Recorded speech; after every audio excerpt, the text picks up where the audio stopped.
Hello everyone, welcome to Unlock Science. Myself Anas Khan and I am your physics expert. So friends, welcome you back to this series dedicated to our board examination जो कि हमारे 4th of May से start होने वाले हैं। Dates अभी finalise नहीं हुई हैं बट डेट्स जल्द ही आपकी आ जाएंगी कि कब कौन सा पेपर होना है। एंड फिजिक्स मोस्ट लाइकली आपका सेकंड पेपर ही होता है इंग्लिश के बाद का। तो उसको दिमाग में रखते हुए कि जैसे हमने यहाँ पे बोर्ड्स के लिए एक सीरीज शुरू की है डेडिकेटेड टू बोर्ड्स प्लस जो एक्स्ट्रा टॉपिक है आपकी जेई नीट के वो हमारे टारगेट 21 सीरीज में चल ही रहे हैं। तो हम इन दोनों को आपका पैरेलल बाय पैरेलल लेते हुए चलेंगे क्योंकि थ्योरी आपकी लगभग सेम है। थोड़े बहुत जो टॉपिक एक्स्ट्रा हैं वो हम टारगेट 21 के नाम से आपको कवर करते रहेंगे। बाकी इस बोर्ड सीरीज का मेन पर्पस क्या है कि हमको बोर्ड के क्वेश्चंस को कैसे टैकल करना है, कैसे उनको लिखना है। ऐसे डेरिवेशंस हैं, थ्योरम्स हैं, थ्योरी है, रीजनिंग है। क्योंकि जेई और नीट में तो आपके सिर्फ सवाल आते हैं, उसमें आपको क्वेश्चन सॉल्व करके आंसर निकालना होता है। बट बोर्ड एग्जाम में you have to solve as well, you have to write theory part also. तो हम यहाँ पे आपको थ्योरी पार्ट में भी एक्सेल करना बताएंगे। बाकी जो हमारा अभी चैप्टर हमारा चल रहा है दैट इज ऑल्टरनेटिंग करंट, और इसमें हमने 3 लेक्चर कवर कर चुके हैं। इसमें फर्स्ट लेक्चर में हमारा बेसिक्स ऑफ ऑल्टरनेटिंग करंट था। Second, we will talk about pure resistor, pure inductor and pure capacitor and series RLC circuit. और जो हमारा लास्ट लेक्चर क्या है उसमें हमने सबसे इंपॉर्टेंट टॉपिक के बारे में बात किया था, that was resonance and quality factor. Now today we will take up the topic that is power in an AC circuit. तो यहाँ पे हमें निकालना है कि किसी भी एसी सर्किट में पावर आपका कैसे आपका डिसिपेट हो रहा होगा या कैसे आपका डिलीवर हो रहा होगा। तो यहाँ पे जो हमारा एसी सर्किट जो हम दिमाग में लेके चलेंगे that will B series RLC circuit, क्योंकि यही हमारे सिलेबस में सीरीज आरएलसी सर्किट ही हमारे सिलेबस में हमारे। अब हमें यहाँ पे कुछ चीजें अज्यूम करनी पड़ेंगी। Let voltage is equal to V naught sine omega t and current is equal to I naught sine omega t plus five. Exam में हो सकता है कि ये sine omega t minus five दे दे या साइन की जगह यहाँ पे दोनों फंक्शन कॉस के कर दे। तो उसमें आपको घबराना नहीं है, आपको स्टेप सारे सेम यही फॉलो करने हैं, बस आपको बस प्लस माइनस का वापस ध्यान रखना है। तो एक केस में आपको करके बता देता हूँ आपको कि अगर sine omega t plus y है तो sine omega t minus y आप अपने आप खुद से कर सकते हैं। So what is instantaneous power? किसी भी इंस्टेंट पे जो आपकी पावर डिलीवर हो रही होगी सोर्स से सर्किट में, that is P is equal to V into I. तो क्या बन जाएगा? V naught sine omega t and I naught sine omega t plus five. तो P क्या बन जाएगा? V naught I naught sine omega t plus five. तो ये हमारा पावर का एक एक्सप्रेशन बन गया। अब हम इसमें इसको सिंप्लीफाई करते हैं। हमने क्या किया, हमारा P में हमने 2 से डिवाइड कर दिया और यहाँ पे हमने इसको 2 से मल्टीप्लाई कर दिया। तो यहाँ पे मैं आपको एक एक्सपेंशन बताना चाहूंगा कि 2 साइन ए साइन बी क्या होता है? It is cos A minus B minus cos A plus B होता है आपका ये। That means 2 sine omega t plus five can be written as cos omega t minus phi minus cos omega t plus phi, या ये बन जाएगा cos of minus five minus cos 2 omega t plus phi. Therefore, we can write power as V naught I naught by 2 into, and cos of minus phi is cos phi minus cos 2 omega t plus phi. तो किसी भी instant पे जो आपकी power होगी वो ये आ जाएगी। मैंने इंस्टेंट क्यों बोला कि आप देखिए अंदर यहाँ पे एक टाइम का फंक्शन भी आ रहा है, तो टाइम के साथ साथ आपकी पावर भी बदलती जाएगी आपकी। Now our next purpose is to find the average power. तो हमको यहाँ पे निकालना है पी एवरेज, और जो पावर होती है वो हमेशा निकाली जाती है फुल साइकिल पे। तो एवरेज पावर क्या होगा? 1 अपॉन टोटल टाइम, 0 से t, P D T. P हम पीछे निकाल चुके हैं, तो हर टाइम इंस्टेंट की पावर को जोड़ के टोटल टाइम डिवाइड कर दीजिए, that will give you average power. तो अगर हम यहाँ पे स्मॉल पी की वैल्यू पुट करें तो क्या आई थी ये? V naught I naught by two cos phi minus cos 2 omega t plus phi. अब इसमें हम v naught I naught by to बाहर ले लें, ये क्या बन जाएगा? और ये dt यहाँ पे cos phi dt माइनस 0 से t cos 2 omega t plus phi dt। अब देखिए ये कोसाइन फंक्शन है, तो कोसाइन फंक्शन कैसा बनता है? कुछ इस तरह बनता है। तो एक टाइम पीरियड के लिए इसकी एवरेज वैल्यू 0 आएगी, क्योंकि जितना अपर पार्ट है उतना इसका लोअर पार्ट होता है। So the average value of this function will be 0. So we are now left with P average is equal to V naught I naught by 2t integration of 0 से t cos phi dt। अच्छा, phi है, phi time का function नहीं है, तो इसको हम integration से बाहर निकाल सकते हैं। तो अंदर क्या बचेगा? 0 से t dt। dt का इंटीग्रेशन क्या आएगा? It will be t, limit 0 से कैपिटल T। तो अगर हम यहाँ पे इसमें लिमिट डाल दें, upper limit minus lower limit, तो हमको मिल जाएगा v naught I naught t upon 2t। तो t और t cancel, therefore average power का वैल्यू आ गया v naught I naught by 2, और यहाँ पे cos phi का टर्म भी था। सॉरी, इसको मैं दोबारा स्टेप लिखता हूँ, हमसे cos phi का टर्म छूट गया हमसे।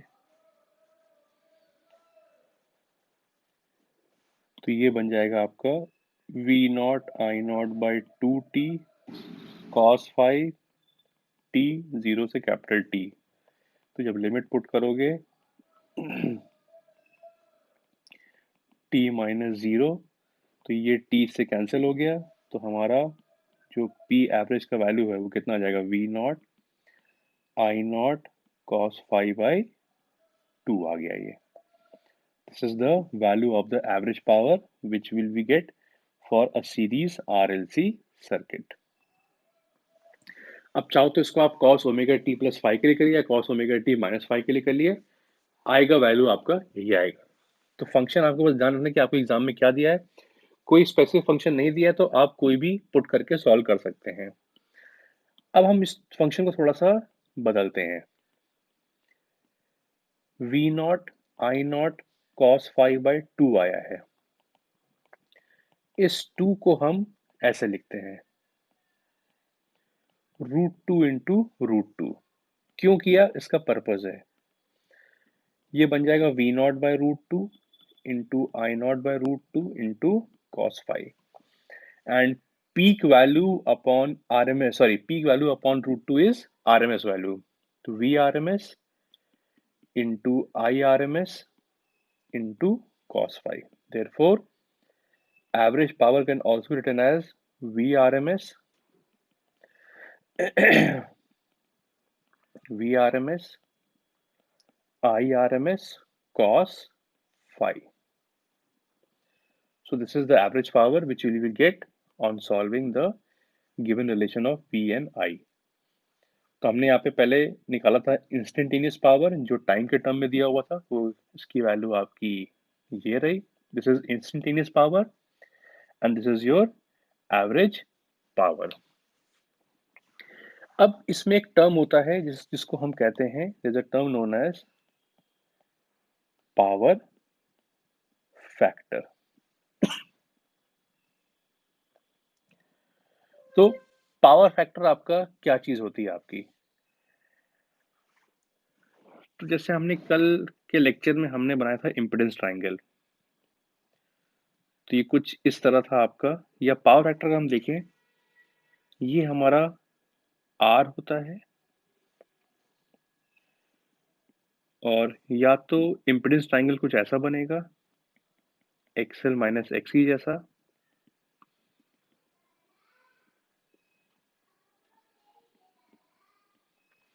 या तो इम्पीडेंस ट्रायंगल आपका कुछ ऐसा बनेगा, एक्सई माइनस एक्सएल, ये आपका जेड बन गया और ये फाई बन गया।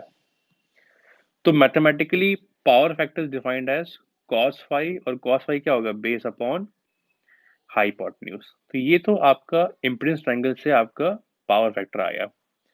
Now what is power factor? तो अगर मैं इम्पीडेंस ट्रायंगल के बिहाफ पे एक बनाऊं power triangle, so the power through resistance जो हीट के फॉर्म में होती है उसको हम कहते हैं रियल पावर। तो ये जो आपका बनेगा इसको हम कहते हैं रियल पावर। फिर पावर थ्रू एल एंड सी, इसको हम कहते हैं रिएक्टिव पावर। और जो इनकी कंबाइंड पावर होती है, ये इसको हम कहते हैं, this power is known as apparent power. So the exact definition of power factor is defined as real power upon apparent power. अगर आपको डिफाइन करने को कहता है तो आपकी डेफिनेशन ये होगी पावर फैक्टर की, and numerically power factor is R by Z, जो आप इम्पीडेंस ट्रायंगल से भी निकाल सकते हो। तो अगर मैं इस पावर फैक्टर को देखूं, जो cos फाई की वैल्यू थी, that is R by Z. Now इसमें तीन केस हैं। पहला है फॉर प्योरली रेजिस्टिव सर्किट। उसमें क्या होता है, आपका Z जो है वो R के बराबर है, तो हमारा cos फाई क्या बन जाएगा? 1 बन जाएगा। That means phi is 0 degree. So for purely resistive circuit cos phi is 1 and phase angle is 0 degree. For purely capacitive and inductive, capacitive में क्या था आपका? I leads V by 90, और इसमें क्या था? I lags V by 90। तो दोनों केस में आपका फाई कितना था? 90 डिग्री। तो आपका cos फाई कितना आ जाएगा? 0 आ जाएगा। So for purely resistive, your power factor is 1, and for purely capacitive and purely inductive, your power factor is 0. तो एग्जाम में पूछते हैं आपसे, ये 1 मार्क में आता है कि what is the power factor for purely inductive circuit, तो उसको आप लिखोगे 0 लिख के आओगे आप वहां पे। और तीसरा आपका होता है कि for resonant circuit.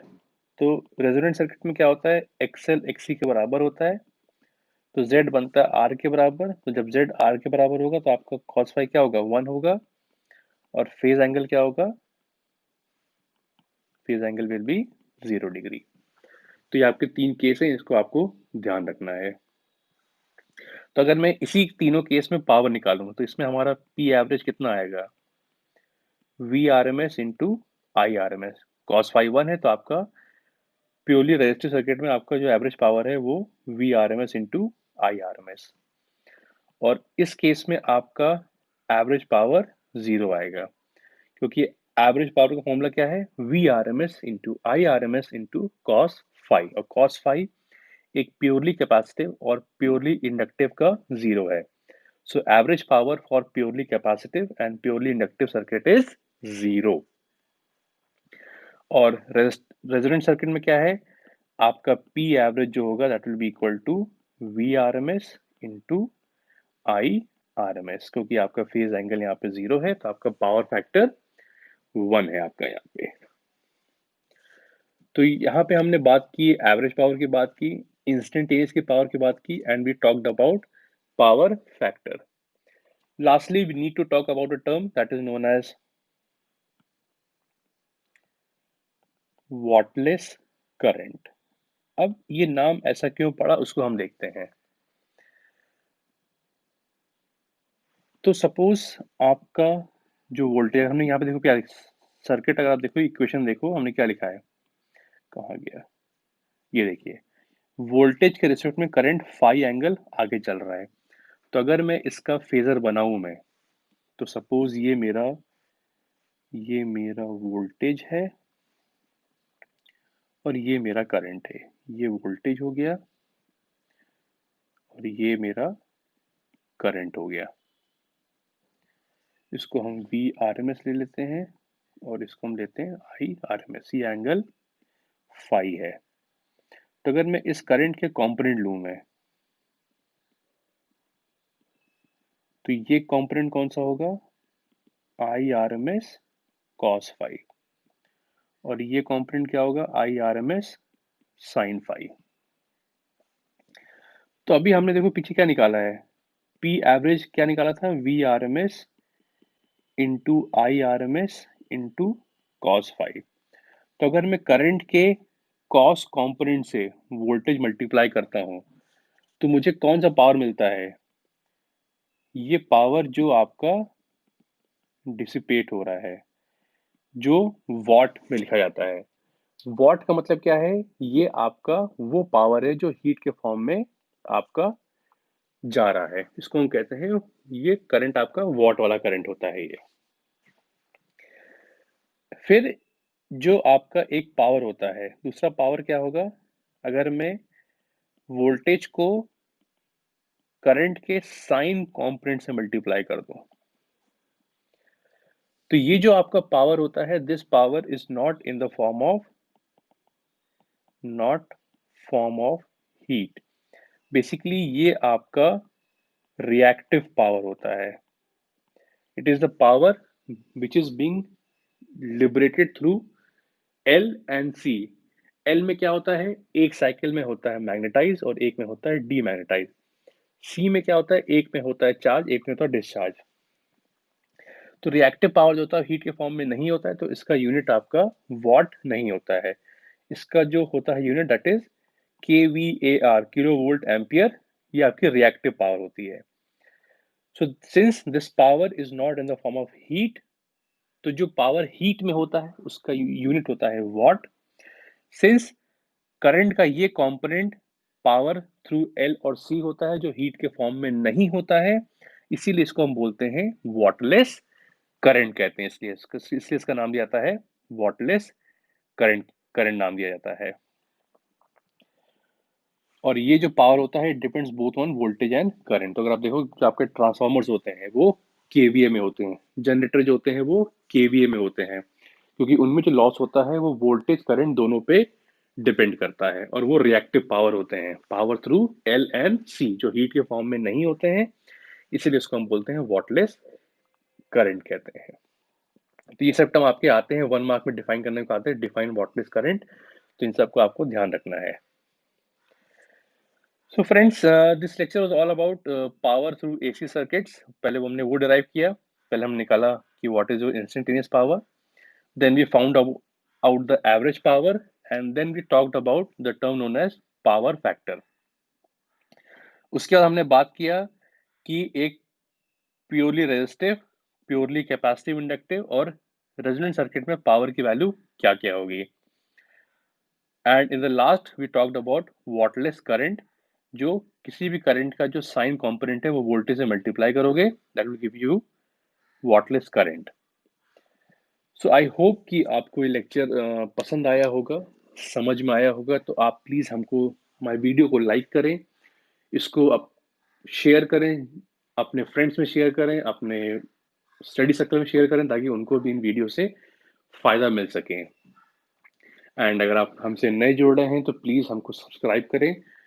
And if you have any query or doubts regarding this lecture, any topic, you can reach to our social media handle or to our comment section below.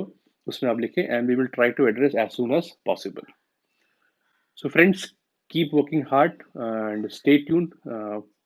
आपके बोर्ड्स आ रहे हैं, कुछ महीने बचे हैं, तो आप लग के मेहनत कर लीजिए तो आपके कुछ अच्छे मार्क्स आ जाएंगे and you will pass with flying colors. Till then, friends, take care of yourself, study hard, and till then, have a nice day. Thank you, friends.